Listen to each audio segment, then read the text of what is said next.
Hello friends, आज का हमारा जो टॉपिक है, जो आज हम अपने इस क्लास में पढ़ेंगे वो सीटेट एग्जाम में बार बार वो क्वेश्चन पूछा गया है। तो उसी क्वेश्चन को आज हम पढ़ेंगे कि कैसे सॉल्व करना है उस क्वेश्चन को। और ये और जितने भी स्टेट लेवल के टैट होते हैं उसमें भी काफ़ी पूछा गया है ये क्वेश्चन। तो ये हमारा जो क्वेश्चन है वो लैटिट्यूड और लॉन्गिट्यूड चैप्टर से है, जो कि सीटेट एग्जाम में पूछा जा चुका है। वो क्वेश्चन इस प्रकार से है कि यदि अहमदाबाद 72.5 ईस्ट देशांतर पर स्थित है तो अहमदाबाद का स्थानीय समय क्या होगा यदि भारतीय मानक समय 8 AM बजा है।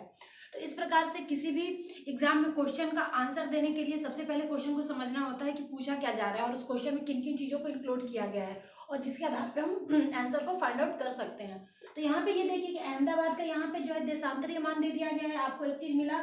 उसके बाद अहमदाबाद का स्थानीय समय यहाँ पूछा गया है और किसकी तुलना, यहाँ पे भारत का समय दे दिया गया है, यानी भारत में कितना बजा है वो दे दिया गया है। तो आपके पास दो चीज तो यहाँ पे आप लोगों को क्वेश्चन में मिल गया सॉल्व करने के लिए, यानी उसका आधार आप लोगों को मिला कि हाँ हमें कैसे आंसर निकालना है।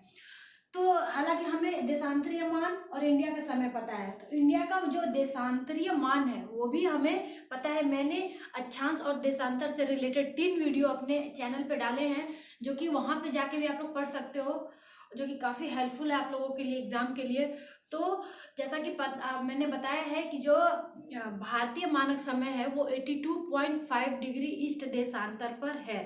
तो हमारे पास 3 पॉइंट हमें 3 पॉइंट मिला है इस क्वेश्चन को सॉल्व करने के लिए। बस हमें टाइम निकालना है अहमदाबाद का कि कितना बजा है। तो उस टाइम को निकालने के लिए हमें कुछ पॉइंट्स और भी जानने की ज़रूरत है, ताकि आप लोग अच्छे से समझ सको और एग्जाम में आप लोग क्वेश्चन को सॉल्व कर सको।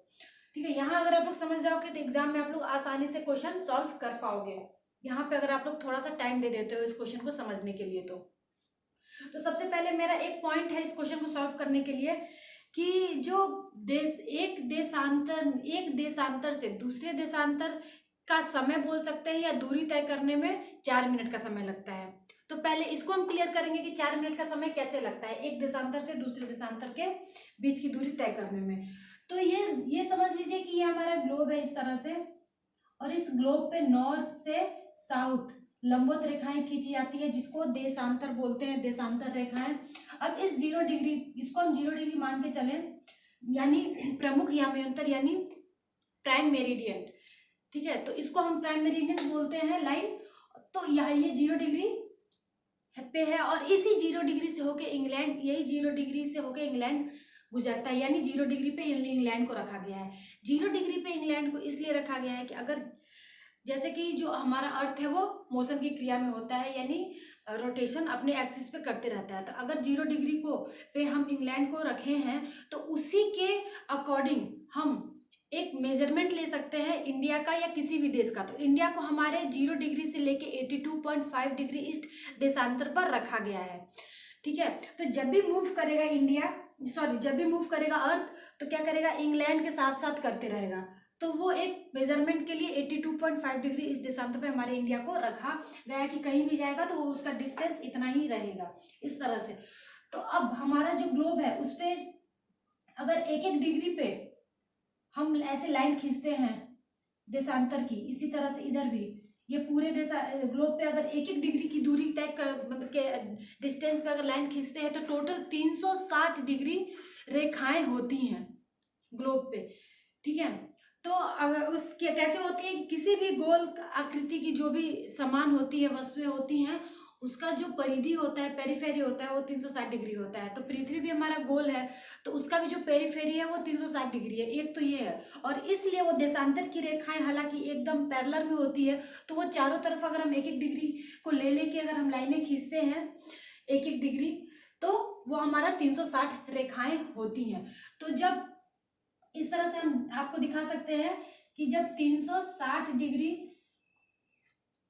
है हमारा अर्थ का फेरी, ठीक है, तो जब रोटेशन का गति करने में, यानी अपनी एक्सिस पे अर्थ को घूमने में 360 डिग्री घूमने में 24 घंटे का समय लगता है, तो उस हिसाब से 1 डिग्री को घूमने में कितना समय लगेगा। तो ये देखिए 360 डिग्री को घूमने में 24 इंटू 60 मिनट, इस तरह से भी हम फाइंड आउट कर सकते हैं। और हालांकि सबको पता रहता है, ये बहुत ही कॉमन है अगर जो समझा है, लेकिन फिर भी मैं आप लोगों को निकाल के दिखा देती हूँ। तो 1 डिग्री घूमने में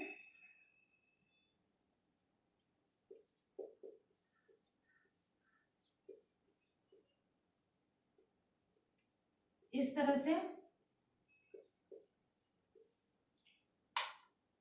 यानी 4 मिनट का समय लगा। 360 डिग्री घूमने में इतना हुआ, मैंने कैलकुलेट किया। उसके बाद 1 डिग्री घूमने में कैलकुलेट करने के बाद हमारा 4 मिनट आता है, यानी एक देशांतर से दूसरे देशांतर के बीच की दूरी तय करने में 4 मिनट का समय लगता है। तो ये हमारा काम आएगा इस क्वेश्चन को सॉल्व करने में। दूसरा है कि जो हमारे भारत का जो स्टैंडर्ड टाइम बोलते हैं, ठीक है, इंडियन स्टैंडर्ड टाइम, वो 82.5 डिग्री इस देशांतर पर है। ये भी हमारा काम आएगा इस क्वेश्चन को सॉल्व करने का, हालांकि यहाँ पे इंडिया का टाइम दिया है इसलिए। उसके बाद तीसरा पॉइंट हमारा ये है कि हमारा जो अंतर्राष्ट्रीय तिथि है, अंतर्राष्ट्रीय तिथि यानी जो है हमारा इंडिया का जो टाइम है वो 5.5 घंटा आगे होता है अंतर्राष्ट्रीय तिथि से। तो वो कैसे होता है कि अगर इंग्लैंड को 0 डिग्री पे रखा गया है, ठीक है, तो इंग्लैंड को जब 0 डिग्री पे रखा गया है और हमारा इंडिया 82.5 डिग्री ईस्ट देशांतर पर है, तो 0 डिग्री से 82.5 डिग्री तक आने में उसको 330 मिनट लगते हैं, यानी 5.5 घंटा लगता है। तो वो भी इसी आधार पे है कि 360 डिग्री को 24 घंटे लगते हैं घूमने में, तो 0 से 82.5 डिग्री घूमने में 330 मिनट यानी 5.5 घंटे लगेंगे। तो वही मैं आप लोगों को यहाँ पे करके दिखा देती हूँ कि 82.5 डिग्री इंटू 4 तो कितना होगा 330 मिनट। तो इसको आप लोग अगर आवर में बदलोगे तो 5.5 आवर्स होता है, यानी 5.5 घंटा 5.5 आवर्स होता है। तो इस तरह से यहाँ भी मैंने आप लोगों को कैलकुलेट करके इस चीज को कंप्लीट किया। तो हमने इस 3 टॉपिक को पढ़ लिया है। अब इसी 3 पॉइंट के आधार पे हम इस क्वेश्चन को सॉल्व करेंगे। तो सबसे पहले क्या करेंगे कि देशांतर में अंतर करेंगे। किसके देशांतर में? हमारे इंडिया का देशांतर पता है और अहमदाबाद का देशांतर दिया गया है, ठीक है। तो सबसे पहले हम क्या करेंगे कि इंडिया का देशांतर जो है हमारा वो कितना है 82.5 माइनस, और हमारा अहमदाबाद का कितना दिया गया है इतना।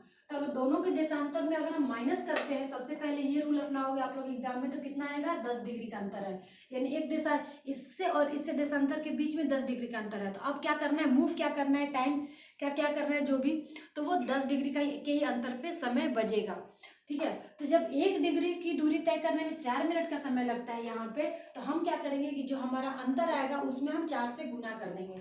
तो हमारा अंतर कितना आया है 10 आया है, 10 डिग्री आया है, तो 10 में हम 4 से गुना करेंगे यानी 40 आएगा, ठीक है।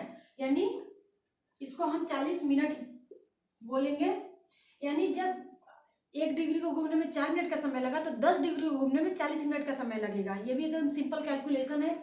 उसके बाद अब ये भी देखिए कि जो हमारा 72.5 डिग्री ईस्ट देशांतर में जो अहमदाबाद है और हमारा इंडिया 82.5 पे है, तो अहमदाबाद क्या है कि 82 से पहले है, तो समय क्या होगा पहले वहां होगा, पहले वहां बजेगा, उससे कम ही समय होगा क्योंकि वो 72.5 डिग्री पे है। तो वह इंडिया में कितना बजा है 8 बजा है, इंडिया में 8 बजा है। तो हमारा जो अहमदाबाद है वो 72.5 डिग्री इस देशांतर पे है, तो वहां इस हिसाब से अगर आप लोग एग्जाम में फटाफट कैलकुलेट करोगे तो 40 मिनट का है डिस्टेंस है, यानी 40 मिनट का समय का डिस्टेंस है, यानी 8 बजे है तो 8 में हम माइनस करेंगे, 8 में हम माइनस करेंगे तो कितना समय होगा इस तरह से 8 AM में 40 मिनट माइनस करेंगे तो 7:20 इतना आएगा, यानी AM, यानी ये सुबह का टाइम हो रहा है। तो यहाँ पे AM PM का भी ध्यान देना बहुत जरूरी है ऑप्शन में। तो यहाँ पे 7:20 AM यानी 7:20 होगा सुबह। तो इस तरह से क्या हुआ 40 मिनट का अंतर दिख रहा है आप लोगों को इसके टाइम में और इसके टाइम में, क्योंकि यहाँ पे 10 डिग्री का अंतर है दोनों के देशांतरों में, और 10 डिग्री को की दूरी तय करने में 40 मिनट का अंतर है। तो ये जो हम माइनस यहाँ पे हमने किया है समय को, ये कैसे किया है ये भी मैं आप लोगों को बता देती हूँ कि अगर ये इस तरह से देशांतर गया है, इस तरह से ऐसे चारों तरफ इस तरह से, ठीक है, देशांतर गया, तो जैसा कि मैं आप लोगों को बता चुकी हूँ वीडियो में कि जो हमारा देशांतर की रेखाएं हैं वो 360 है। कैसे है 180 इधर हम आगे मारते हैं, फिर उसके परिधि यानी पीछे वो का 180 यानी टोटल क्या हो गया 360 डिग्री। तो इस तरह से इसको अगर हम इस यहाँ पे समझेंगे इस,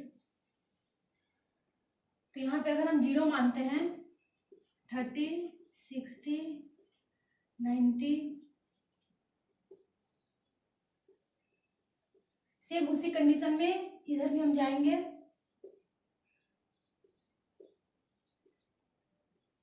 माइनस में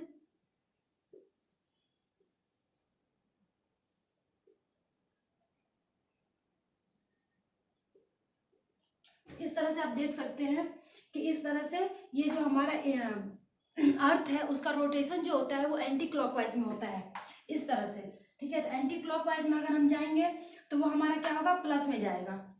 लेकिन जो देशांतरी, अहमदाबाद का देशांतरी मान दिया गया वो कितना दिया गया है, यहाँ पे ये हमारा 90 है अगर, तो हमारा इंडियन स्टैंडर्ड टाइम है वो 82.5 डिग्री पे है हमारा इंडियन। लेकिन जो अहमदाबाद है वो यहाँ पे स्थित है 72.5 डिग्री, यानी उससे नीचे साइड में, यानी अपोजिट साइड में आ रहा है, क्या, क्लॉकवाइज साइड में आ रहा है। जब एंटी क्लॉकवाइज साइड में प्लस होगा और हम जब क्लॉकवाइज में आएंगे तो हमारा समय जो होगा वो माइनस हो जाएगा।